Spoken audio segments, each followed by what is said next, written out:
Well, guys, we did it. We've managed to nosedive off the fiscal cliff. And in case you were living under a rock in the last month, this is what you missed. Tonight, down to the wire, the breaking news from Capitol Hill. Talks at a standstill. Lawmakers taking us right to the edge of that fiscal cliff. Will every American see their taxes go up when that famous ball drops? The reality, though, is that we're 24 hours away from reaching this fiscal cliff. Is there anything that can really be done in that period of time? Yeah, we are definitely headed toward the fiscal cliff. We begin with breaking news, a major development overnight in the effort to pull the nation's economy back from the fiscal cliff. This morning, a bill to avert the fiscal cliff awaits President Obama's signature around 11 o'clock Eastern Time last night. The Republican-led House gave final approval to a bipartisan deal from the Senate that Thank you, Republicans. Thank you, guys. Taxes. You waited 20 years for this? On the wealthiest Americans. 2013 started off with a bang in our nation's capital as lawmakers ran through legislation designed to prevent us from falling off the so-called fiscal cliff.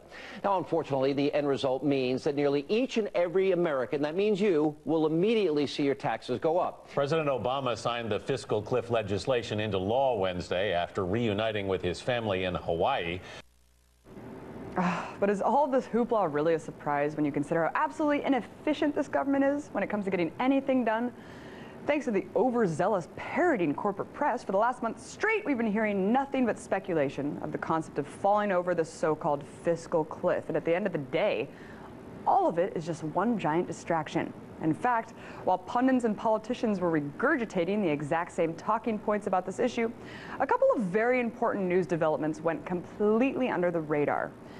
For example, it's just come out what was assumed about the Occupy movement all along. Thanks to a recent FOIA request conducted by the Partnership for Civil Justice Fund, we can now confirm that the FBI was extensively monitoring the movement around the U.S. with counterterrorism agents and widespread surveillance. You heard me right, counterterrorism agents. Turns out that the movement was infiltrated by the government the whole time, as if it wasn't undermined by the media enough already. Well, according to the government, the FBI was just concerned that the Occupy movement would provide an outlet for a lone offender exploiting it. However, it's apparent now that that couldn't be farther from the truth. In fact, according to the executive director of the Civil Justice Fund, Mara Verheiden-Hilliard, she said these documents show that the FBI and the Department of Homeland Security are treating protests against the corporate and banking structure of America as potential criminal and terrorist activity. Well, there you have it. The truth always has a way of rearing its ugly head as much as the establishment tries to suppress it. So, what else went down during the fiscal cliff hysteria? Well, what about this mainstream miss? Have you heard of the Violence Against Women Act? Well, you probably haven't, because the bill's never really been a point of contention until now. You see, it's a bill that was drafted in 1994 to investigate and prosecute violent crimes against women, as well as offer resources to help battered women. And while it did pass in the Senate, it was awaiting a final vote in the House. And believe it or not, the bill was basically ignored and never voted on for the first time since 1994. Why? Well, we can attribute that to a bevy of House bigots who refused to pass the bill with a new addition that widened the bill's protections for illegal immigrants, Native Americans, and the LGBT community. Yes, instead of choosing to stand up and protect millions of women who desperately need help and resources, the House decided to let the bill die instead.